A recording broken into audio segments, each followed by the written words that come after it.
Hello, my name is Radek Brousil. We are in Glassyard Gallery in Budapest, where I just got here from Prague, Czech Republic, and it's my pleasure to welcome you at my first solo show that I'm doing in Hungary, in Budapest, with cooperation with Glassyard Gallery. And the show is called There Was a Car There. Since we're looking also at the title, I would like to introduce the graphic designer who's behind the whole typo, who is Matúš Boranovský from Slovakia, originally living in Prague. So, hi Matúš. This is actually a date that was supposed to be the first date of ending the show, but we prolonged the show because of the pandemic situation. So today is actually the very last day of the show, and I'm happy to be here to give you a little introduction.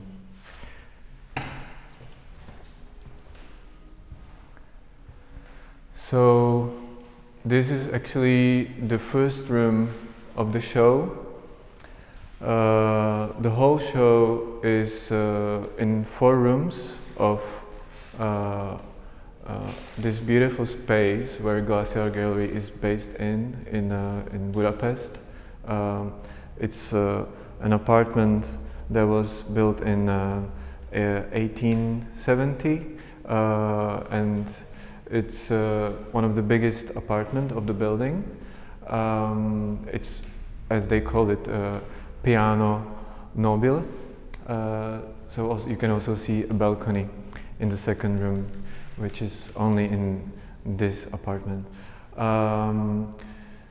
We will also get into the connection of the actual space of the gallery and one of the pieces that is one of the main pieces of the show.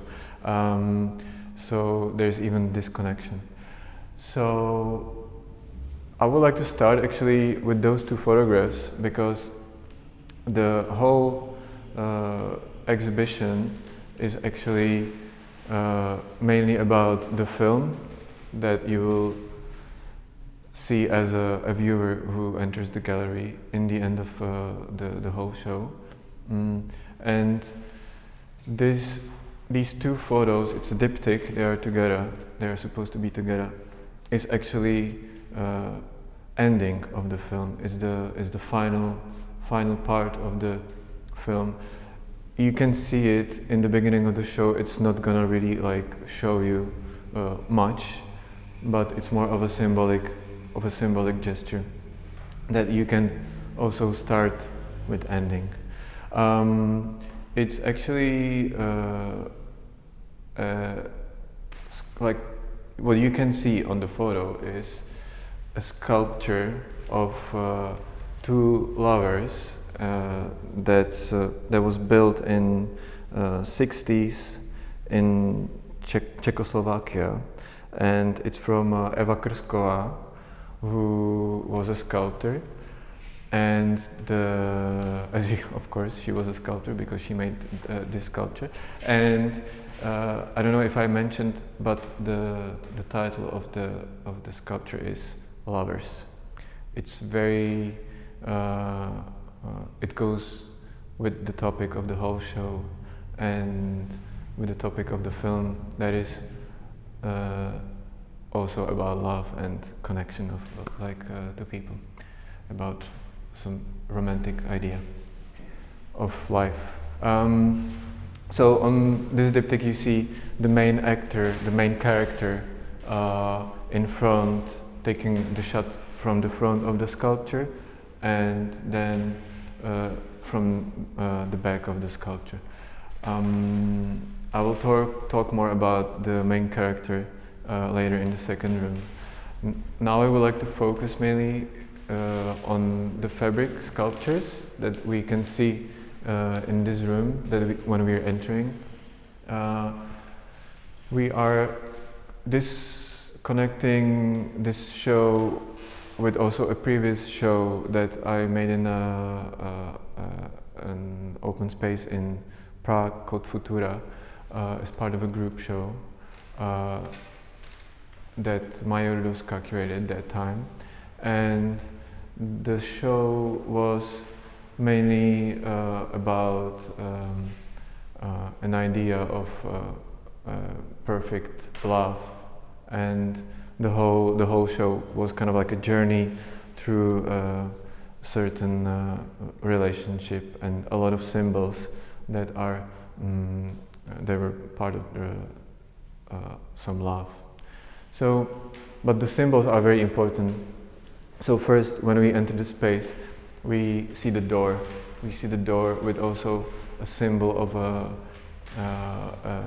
a music note, which is very important in connection with the movie, because in the movie we also hear a lot of music, and the music is very important connector of the dialogues, because the dialogues are actually edited lyrics of bands from the 90s of a subgenre called indie emo, and all those indie emo bands, they were writing songs about love, romanticism, about certain fragility, and it was also showing a man as also like a fragile person, not just the person that the society is throwing him to.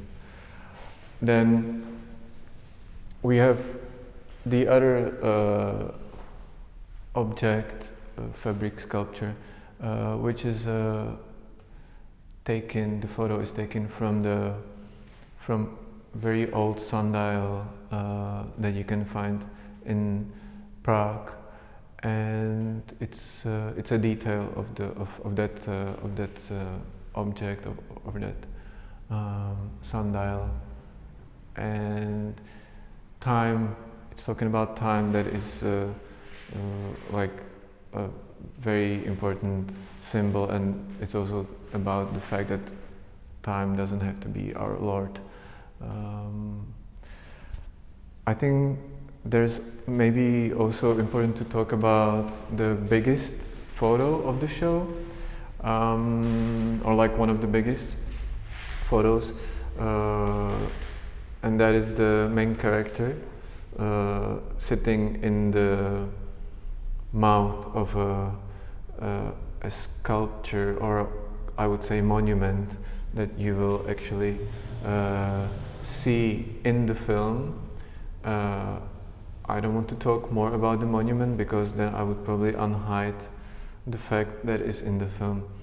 But you can see the detail of the scene that actually didn't appear in the film. There are two scenes on the photos that didn't appear in the film, and you can see them, you can experience it through the photos only at this show. I would enter the second room then.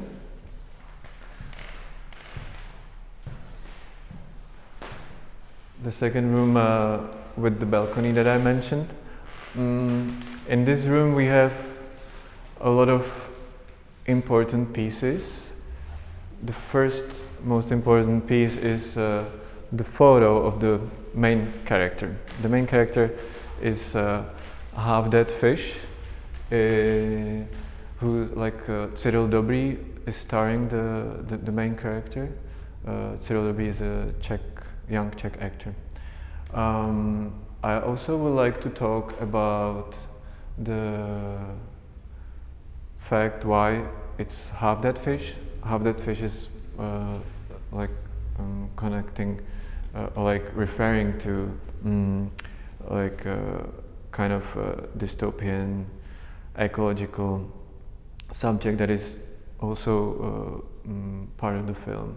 And as we realize, the whole the whole disaster of the nature is based on the human acts, and the fish is like a symbol of an animal that is in the river or in the sea, and actually all that comes out from the human body goes into the river or to the sea, and animals then get mutated and they don't follow their natural way of living, and the whole ecological disaster starts.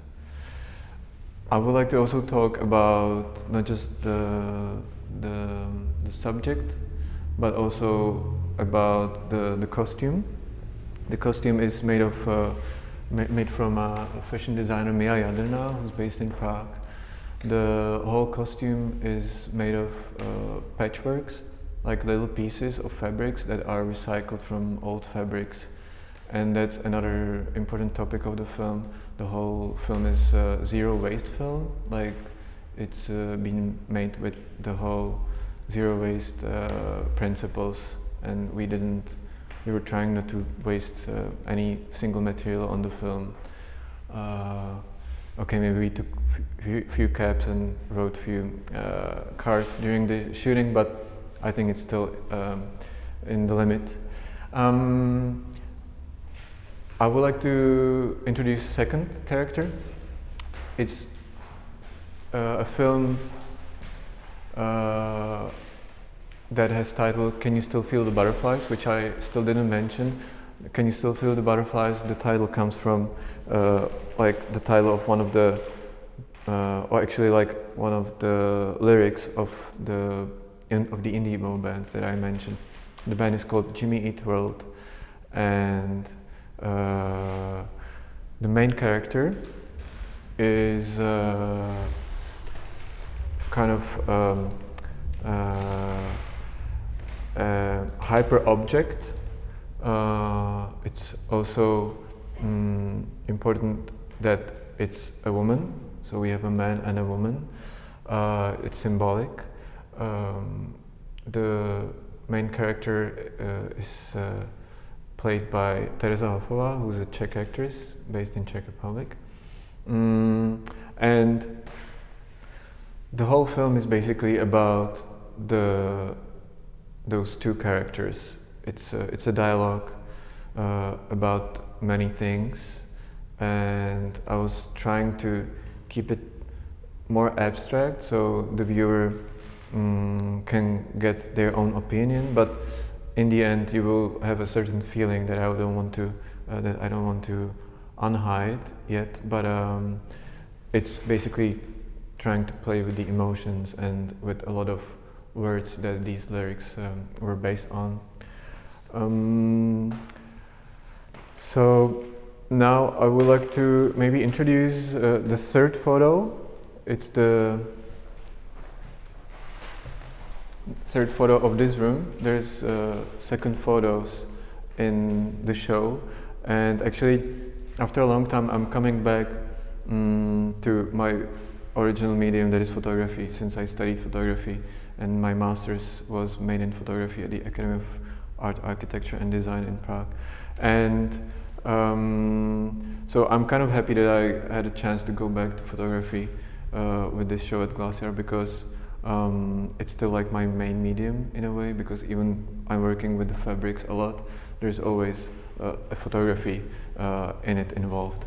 So, and this is the second example of the frame from the movie that was actually not taken from the movie, but like it was made by me, and it's never been shown in the film.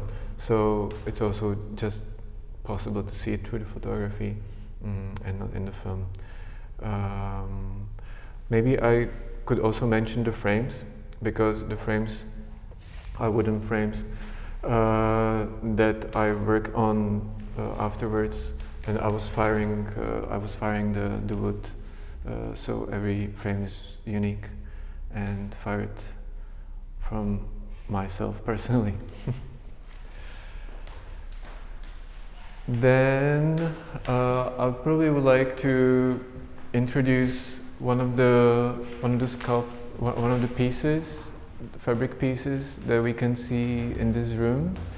So when you enter the first room, you see the door, the symbol of the door with the music note, and in the second room you can see a book opened. It's referring to the whole story of the film. It's referring to poetry, because the whole film is basically a poetry. It's a poem.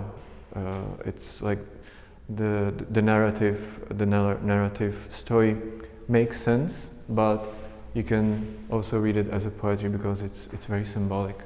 So this is symbolizing those moments. Then we have the main piece of the show, main piece after the film, but main object. It's a gate. It's a gate to another world.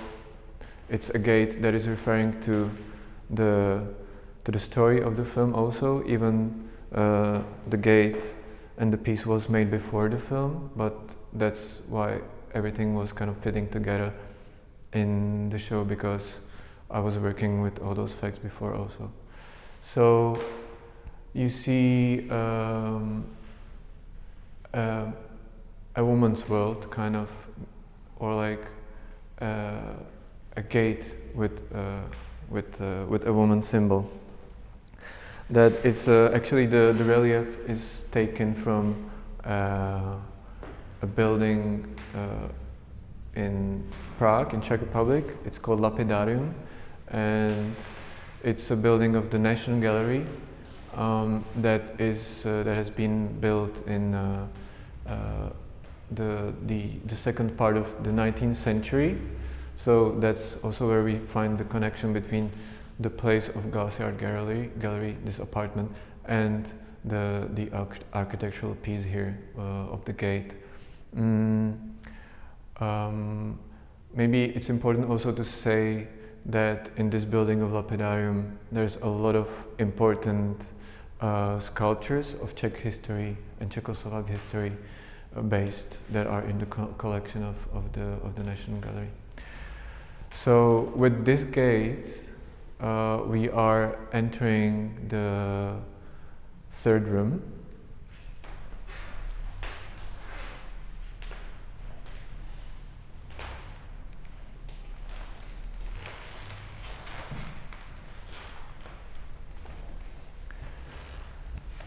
Third room is the red room.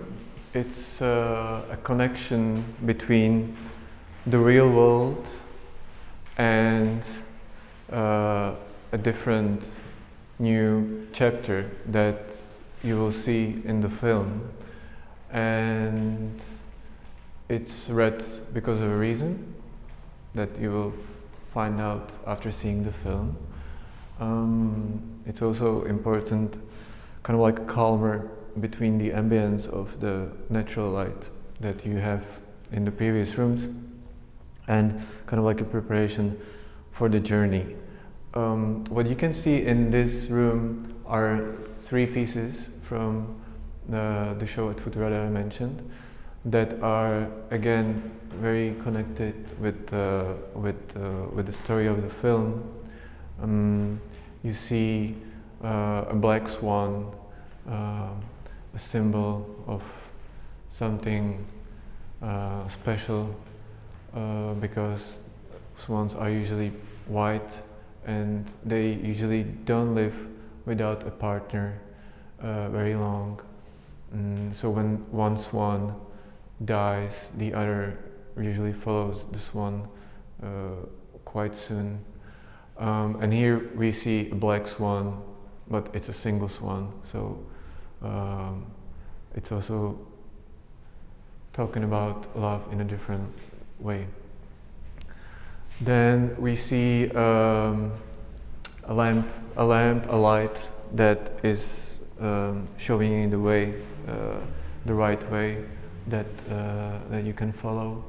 And I also would like to talk about the ropes that are these pieces hanging on.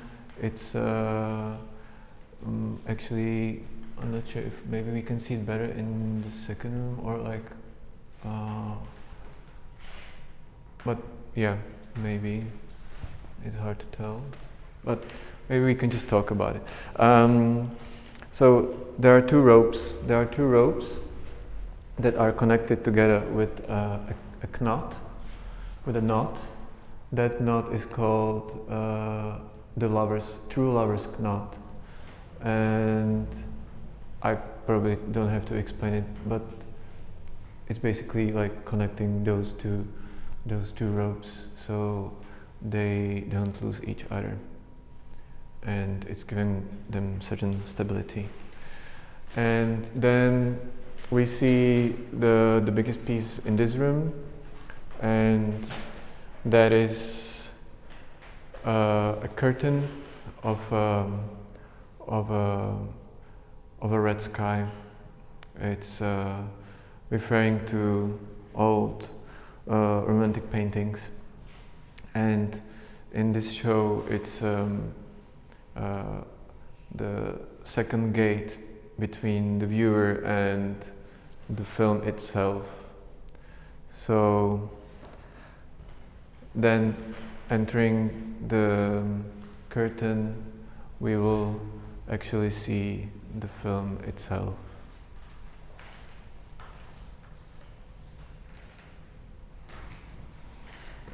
One moment.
So, and I guess that's it. So thanks much for watching. Thanks much for patience, and maybe see you soon. Bye.